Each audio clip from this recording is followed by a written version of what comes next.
اما بعد فاعوذ باللہ من الشیطان الرجیم بسم اللہ الرحمن الرحیم۔ معزز سامعین و سامعات، السلام علیکم ورحمۃ اللہ وبرکاتہ۔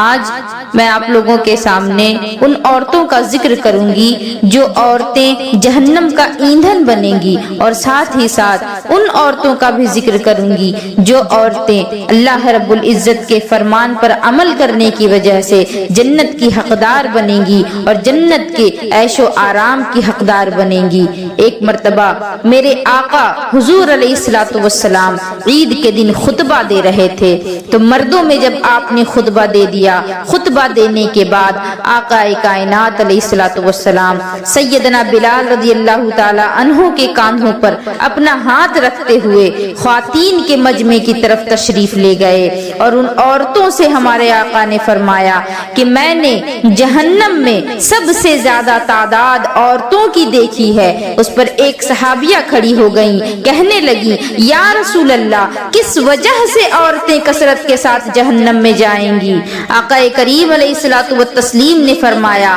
کہ دو چیزوں کی وجہ سے، ایک تو یہ کہ عورتیں لعن طعن بہت زیادہ کرتی ہیں، لعن طعن کرنے کی وجہ سے، اور دوسری یہ کہ اپنے شوہر کی ناشکری کرنے کی وجہ سے۔ اللہ اکبر! میرے آقا علیہ الصلوۃ والسلام نے اس طریقے سے وضاحت فرما دی اور جہنم میں لے جانے والے گناہوں کا تذکرہ فرما دیا۔ ایک صحابیہ کھڑی ہوئی اور پوچھتی ہیں یا رسول اللہ، اس سے بچنے کا کیا طریقہ ہے؟ تو میرے نبی نے فرمایا کہ صدقہ دیا کرو، اللہ رب العزت صدقے کی وجہ سے تمہارے عذاب کو ٹال دے گا۔ اور آپ ذرا سوچیں، آج کی عورتیں یہ تصور کرتی ہیں کہ جب تک بے حیائی نہیں کی جائے گی معاشرے میں تب تک کوئی مقام نہیں مل سکتا، جب تک چھوٹے چھوٹے کپڑے نہیں پہنے جائیں گے اس وقت تک سوسائٹی میں عزت نہیں مل سکتی، جب تک اپنے جسم کو دوسروں کو نہیں دکھائیں گے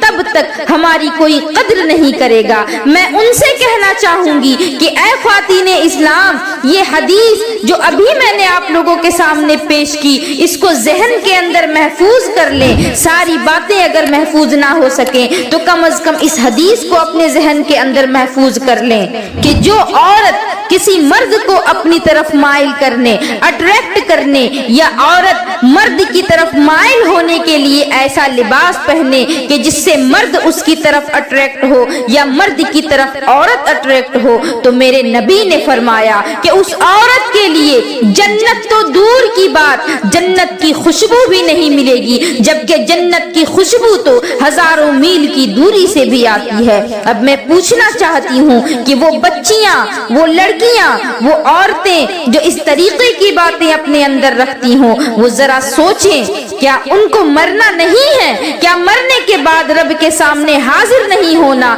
کیا اپنے کرتوتوں کا جواب نہیں دینا؟ کیا اپنے جو وقت گزارا ہے، جو وقت برباد کیا ہے گناہوں میں، ان گناہوں کو آپ کو حساب نہیں دینا؟ کیا انہیں اس دنیا میں ہمیشہ رہنا ہے؟ کیا قبر کی تاریک وادی میں انہیں کبھی نہیں جانا؟ میں پوچھنا چاہتی ہوں کہ جب مرنا برحق ہے، کیونکہ موت ایک ایسی حقیقت ہے کہ جس کو بڑے سے بڑا فلسفی بھی نہیں جھٹلا سکتا، جس کو بڑے سے بڑا مقرر بھی نہیں جھٹلا سکتا، جس کو بڑے سے بڑا سائنسداں بھی جھٹلا نہیں سکتا۔ غرض کہ ہر کوئی اس بات پر تسلیم کرتا ہے کہ موت یقینی ہے، ایک نہ ایک دن ہر کسی کو اس دنیا کو چھوڑ کر کے جانا ہے اور رب کی بارگاہ میں حاضر ہونا ہے، اور حاضر ہو کر کے اپنے گناہوں کا حساب دینا ہے۔ تو مجھے بتاؤ، یہ چند لمحوں کے گناہ کے لیے، چند لمحوں کی لذت کے لیے اگر مولا جنت کی خوشبو سے تمہیں محروم کر دے گا تو جہنم کے شعلوں کی تکلیف برداشت کرنے کی طاقت کس کے اندر ہو سکتی ہے؟ لہٰذا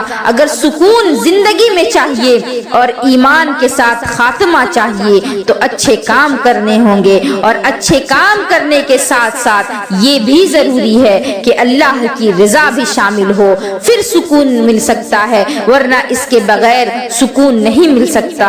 میں خواتین اسلام سے کہنا چاہوں گی کہ اے سیدہ فاطمہ الزہرا کی کنیز ہونے کا دعویٰ کرنے والیوں، کیا تم نے سیدہ کائنات کی حیات طیبہ کا مطالعہ کیا ہے؟ اعلیٰ حضرت عظیم البرکت علیہ الرحمت الرضوان فرماتے ہیں، حضرت سیدہ طیبہ طاہرہ راکعہ ساجدہ نیرہ منورہ فاطمہ الزہرا رضی اللہ تعالیٰ عنہ کی شان میں فرماتے ہیں کہ جس کا آنچل نہ دیکھا مہو مہر نے، جس کا آنچل نہ دیکھا مہو مہر نے، اس ردائے نزاہت پہ لاکھوں سلام۔ سیدی اعلیٰ حضرت فرماتے ہیں کہ مرد تو مرد ہے، عورت تو عورت ہے، بچے تو بچے، بوڑھے تو بوڑھے، چاند اور سورج نے بھی سیدہ فاطمہ کے سر کے آنچل کو نہیں دیکھا، سر کی چادر کو نہیں دیکھا۔ سر کے بالوں کو دیکھنا تو بہت بڑی بات ہے، سر کے چادر کو بھی چاند اور سورج نے نہیں دیکھا۔ حضرت امام حسین علیہ السلام فرماتے ہیں کہ میں 7 برس کا تھا جبکہ میری ماں سیدہ فاطمہ کا انتقال ہوا، لیکن 7 برس کی اس ننھی سی عمر میں بھی میں نے کبھی اپنی ماں فاطمہ کے سر کے بالوں کو نہیں دیکھا۔ کس قدر وہ پردہ کیا کرتی تھی کہ اپنے سگے بیٹے کو جو کہ ایک بچہ ہے 7 سال کی عمر کا ہے، اس کے سامنے بھی اپنے بالوں کو ظاہر نہیں کیا۔ ان کے پردے کا کیا عالم تھا کہ چاند اور سورج نے کبھی ان کے سر کے دوپٹے کو نہیں دیکھا۔ سیدہ فاطمہ کی کنیز ہونے کا دعویٰ کرنے والیوں، کبھی فاطمہ الزہرا کی حیات طیبہ کا بھی مطالعہ کر لو تو پتا چلے گا کہ آپ کے سر کے دوپٹے کو چاند سورج نے نہیں دیکھا، آپ کے قدموں کے نشان کو زمین نے بھی نہیں دیکھا، کیونکہ حضرت سیدہ فاطمہ الزہرا کو ایک مرتبہ پیارے نبی علیہ السلام کے ساتھ اپنے میکے تشریف لے جانا تھا، جبکہ میرے نبی کے گھر سے سیدہ فاطمہ کے گھر کے درمیان جو دوری تھی وہ بس ایک دیوار کی دوری تھی، مسجد نبوی سے لگی ہی ایک دیوار تھی جس کے دوسرے حصے میں سیدہ فاطمہ الزہرا رہا کرتی تھی۔ لیکن جب اپنے گھر سے نکل کر کے آپ کو اپنے بابا جان کے گھر پر جانا تھا تو جانے کا انداز یہ تھا کہ آگے آگے میرے آقا علیہ السلام چلے جا رہے ہیں اور نبی کے قدموں کے نشان جس جگہ پر پڑے ان جگہوں پر سیدہ فاطمہ نے اپنے قدم رکھے اور پھر پیچھے سے مولا علی شیر خدا علیہم الرحمت الرضوان اپنا قدم سیدہ فاطمہ الزہرا کے نقش قدم پر رکھتے ہوئے چلے۔ اس طرح سے زمین نے بھی کبھی سیدہ فاطمہ کے قدم کے نشان کو نہیں دیکھا اور آسمان نے بھی کبھی سیدہ فاطمہ کے قدم کے نشان کو نہیں دیکھا۔ زمین سے بھی پردہ ہو گیا، آسمان سے بھی پردہ ہو گیا، لیکن یہاں حال تو یہ ہے، آج ہمارے معاشرے میں حال تو یہ ہے کہ شادی بیاہ کا موقع کیا آتا ہے عورتیں ناچنا اور گانا شروع کر دیتی ہیں، اور جب ان سے یہ کہا جائے کہ یہ ناچ گانا تمہیں زیب نہیں دیتا، تم مسلمان ہو، تم اسلام والی عورتیں ہو، تمہیں ان چیزوں سے کیا تعلق، تو وہ کہتی ہیں کہ اگر بیٹے کی شادی میں ارمان نہیں نکالیں گے تو کب نکالیں گے، بھائی کی شادی میں نہیں ناچیں گے تو کب ناچیں گے، گھر والوں کی شادی میں نہیں ناچیں گے تو کب ناچیں گے؟ کیا تم نے اپنے آپ کو ناچنے والا سمجھ رکھا ہے؟ تم ناچنے والی نہیں بلکہ جنت کی پر نور وادیوں میں، پر کیف وادیوں میں سیر و تفریح کرنے کے لیے تمہیں بنایا گیا۔ تمہیں ناچنے اور گانے سے کوئی تعلق نہیں ہونا چاہیے، تمہیں کوئی رشتہ نہیں رکھنا چاہیے، اور اگر کوئی اس طرح کے کام کرتا ہے تو تمہیں منع کرنا چاہیے۔ لیکن تم نے اگر دیکھ لیا کہ کہیں ناچ گانا ہو رہا تو تمہارا بھی جی مچلنے لگتا ہے اور تم بھی چلی جاتی ہو ان گناہوں میں شرکت کرنے کے لیے، ان گناہوں میں اپنا نام لکھوانے کے لیے۔ لیکن میں پوچھنا چاہوں گی کہ گناہ کو دیکھ کر کے تمہارا جی چاہتا ہے کہ تم گناہ کرو، لیکن کیا کبھی نیکی کو دیکھ کر کے تمہارا یہ جی چاہتا ہے کہ میں بھی یہ نیکی کر لوں؟ فلاں عورت ناچ رہی ہے، بہت اچھا ڈانس کر رہی ہے، تو میں بھی ناچوں گی، میں بھی ڈانس کروں گی، میں بھی ڈانس سیکھنے جاؤں گی۔ لیکن اگر کوئی عورت عابدہ ہے، زاہدہ ہے، نیک ہے، پرہیزگار ہے، باحیا ہے، باپردہ ہے، تو کیا تمہیں ان عورتوں کو देख करके कुछ इबरत नहीं हासिल करनी चाहिए? क्या तुम ये देख करके नहीं समझ सकती कि वो औरतें किस कदर महफूज हैं, वो औरतें कितनी सुकून की जिंदगी जी रही हैं, कितनी इज्जत वाली जिंदगी जी रही हैं? और दुनिया में तो इज्जत है ही, और मरने के बाद आखिरत में, कयामत में और अल्लाह रब्बुल इज्जत के सामने उनको जो एजाज दिया जाएगा और उन्हें जन्नत में दाखिला दिया जाएगा। तो क्या तुम ये नहीं चाहती कि उन औरतों के साथ तुम भी जन्नत की सैर करो, जन्नत के बागों में टहलो और जन्नत में हमेशा की जिंदगी पाओ? क्योंकि अगर नाच गाना किया जाए, बेपर्दगी की जाए, तो मेरे नबी का फरमान सुन लो कि मेरे नबी ने मेराज पर फरमाया कि जब मैं शबे मेराज अल्लाह रब्बुल इज्जत के हुजूर जब पेश हुआ, मैंने ज़मीनो आसमान की सैर की, जन्नतो दौज़ख की सैर की, तो मैंने जहन्नम में औरतों को देखा कि वो सर के बल लटकी हुई थी और हर तरफ से आग लगी हुई थी। उन औरतों के भेजे खौल रहे थे। मैंने औरतों को देखा कि उनके चमड़े आग की कैंची से काटे जा रहे थे। नबी करीम अलैहिस्सलातु वस्सलाम फरमाते हैं कि जब मैंने ये मंजर देखा, मैंने जिब्रील अमी से पूछा कि ऐ जिब्रील, ये कौन औरतें हैं जिनके साथ इतना दर्दनाक अजाब हो रहा है? तो हजरत जिब्रील अमी फरमाने लगे कि या रसूल अल्लाह, ये आपकी उम्मत की औरतें हैं जो पर्दा नहीं किया करती थी, जो लिबास पहन करके भी नंगा रहा करती थी। जब मेरे आका ने ये बात सहाबा कराम के मजमे में बयान फरमाई, सहाबाए कराम पूछने लगे कि या रसूल अल्लाह, कोई लिबास पहन करके नंगा कैसा हो सकता है? क्योंकि सहाबाए कराम की सोच इतनी पाकीज़ा थी कि लिबास अगर पहना गया है तो जिस्म को ढांकने के लिए पहना गया है। इसी वजह से उन्होंने ये सवाल किया कि लिबास पहन करके भी कोई नंगा कैसे हो सकता है? तो मेरे नबी ने जवाब दिया कि ऐसा लिबास कि जिसको पहनने के बाद जिस्म की बनावट नजर आएगी, जिस्म की रंगत नजर आएगी, तो वो औरतें जो ऐसा लिबास पहनती हैं जिनकी वजह से जिस्म की रंगत झलके, जिस्म की बनावट झलके, औरत मोटी है या पतली है जाहिर हो, तो फिर ऐसी औरतें जहन्नम का ईंधन बनेगी और जहन्नम में उनके चमड़ों को आग की कैंची से काटा जाएगा। यहाँ मोमबत्ती से हाथ जल जाए तो जान निकल जाती है, यहाँ अगरबत्ती से हाथ जल जाए तो रूह कांप जाती है। जरा गौर तो करो, जरा सोचो तो सही कि वो जहन्नम की आग कैसी आग होगी, जहन्नम की गर्मी कैसी गर्मी होगी। जहन्नम की आग को 70 मर्तबा पानी से धोया गया, तब जाकर के दुनिया की जो आग है वो पैदा की गई। तो सोचें कि वो जहन्नम की आग कितनी ज्यादा दर्दनाक होगी, जिसमें उन औरतों को डाला जाएगा जो पर्दा नहीं करती, बगैर हिजाब के मर्दों के साथ घूमती हैं, इतराती हैं और फिल्मों में जाती हैं, बाजारों में जाती हैं और सैर व तफरीह के लिए गैर मर्दों के हाथों में अपना हाथ दिए फिरती हैं। मैं पूछना चाहूंगी कि तुम उस अजाब को किस तरह बर्दाश्त कर सकोगी? आज तुम्हें इतनी ताकत नहीं कि अगर तुम्हें किसी ने एक तमाचा मार दिया तो तुम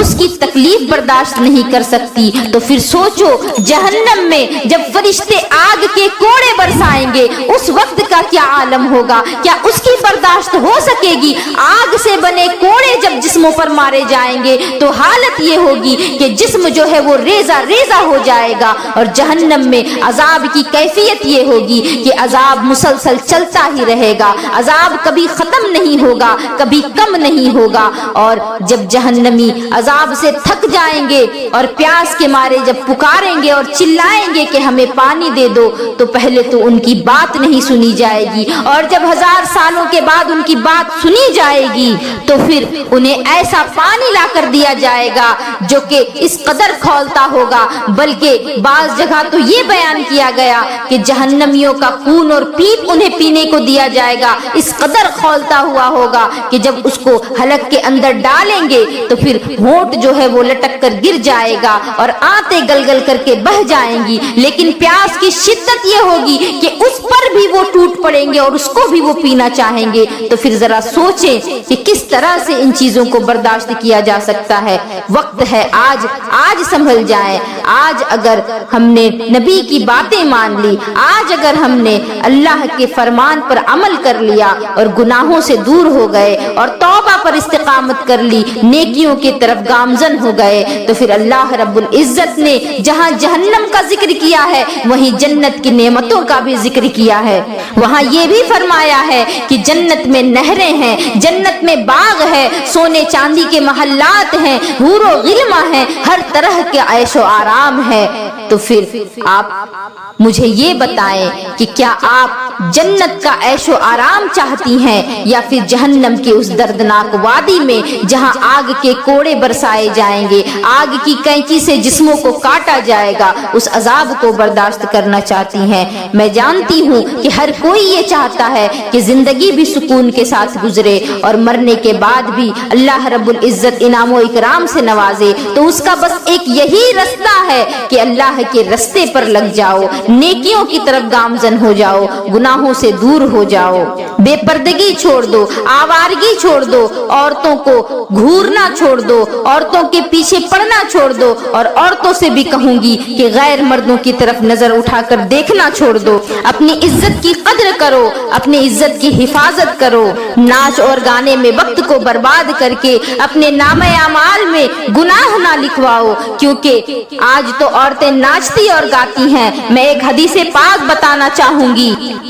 कि जो औरतें जमीन पर इतरा इतरा करके चलती हैं, तो जमीन पर इतरा इतरा कर चलने वाली औरतों पर अल्लाह रब्बुल इज्जत की लानत बरसती है, अल्लाह उनसे सख्त नाराज होता है और जमीन उससे पुकार पुकार करके कहती है कि तू आज मुझ पर इतरा इतरा करके चल रही है, जब तू मेरे अंदर आएगी तो मैं इसका पूरा पूरा बदला लूंगी, तुझे ऐसा दबाऊंगी कि तेरी इधर की पिसलियां उधर हो जाएंगी। लिहाजा हमें चाहिए कि हम इन चीजों से दूर रहें, क्योंकि जब इतरा कर चलने वाली औरतों पर इस कदर का इस तरह दर्दनाक अजाब है, तो फिर जो औरतें शादी ब्याह में नाचती गाती हैं, मेकअप करके गैर मर्दों को अपनी तरफ अट्रैक्ट करती हैं, तो फिर उन औरतों के अजाब का क्या आलम होगा। और मैं मर्दों से भी कहना चाहूंगी कि मर्दों का माशरे में बहुत बड़ा मकाम है। अगर मर्द चाहे तो फिर औरतें नेक हो सकती हैं। मर्द अगर अपनी औरतों को बेवजह की आसाइश ना दे करके उन्हें तौर तरीका सिखाए, उन्हें समझाए कि पर्दे में रहना ही तुम्हारी इज्जत है, तो फिर औरतें भी इस कदर नासमझ तो नहीं कि अपने शौहरों की बात को रद्द करती फिरें। क्योंकि आजकल के मर्द ही ऐसे हैं जो अपनी बीवियों के लिए फॉरेन से मेकअप के सामान मंगाया करते हैं और कहते हैं कि मेरी बीवी इंडियन सामान इस्तेमाल नहीं करेगी, बल्कि मेरी बीवी जो है वो तो महंगे महंगे प्रोडक्ट्स इस्तेमाल करके मेकअप करेगी और शादियों में जाएगी। जब शौहर खुद अपनी बीवी को मेकअप करके शादी में ले जा रहा है, तो जाहिर सी बात है कि फिर उस औरत की तरफ गैरों की नजर भी पड़ेगी और वो औरत भी गैरों की तरफ देखेगी, और नजर जो है उसी से सारी खुराफात फिर स्टार्ट हो जाती है। नजर की वजह से ही लोग गुनाहों की तरफ मुतवज्जा होने लगते हैं। लेकिन अगर मर्द ने अपनी औरत को पर्दे में रखा होता है, आपको शादी में जाना है आप जाएं, आपको पार्टी में जाना है आप जाएं, मैं मना नहीं करती, लेकिन आप अपने महरम के साथ जाएं और पर्दे की हालत में जाएं, ताकि कोई अगर आपको देखे तो गंदी नजर से नहीं बल्कि इज्जत की नजर से देखे, आपका एहतराम करे। क्योंकि जिसके सर पे दुपट्टा और आंचल होता है, जो हिजाब पहनने वाली औरतें हैं, उनके लिए माशरे में एक अलग ही मकाम है, एक नुमाया मकाम है। आपने देखा होगा कि जो औरतें हिजाब करती हैं, जो औरतें पर्दा करती हैं, उन औरतों के बारे में आज तक आपने ऐसा नहीं सुना होगा कि उस औरत को किसी ने छेड़ा या उसके साथ छेड़खानी की। लेकिन जो औरतें अपने जिस्म को जाहिर करती हैं, छोटे छोटे कपड़े पहन करके मर्दों को अपनी तरफ लुभाती हैं, तो उन्हीं औरतों पर मर्दों की गंदी नजर भी पड़ती है और वो उनका शिकार भी बनती हैं। पर्दे में आफियत है, पर्दे में इज्जत है, लिहाजा पर्दे को लाज़िम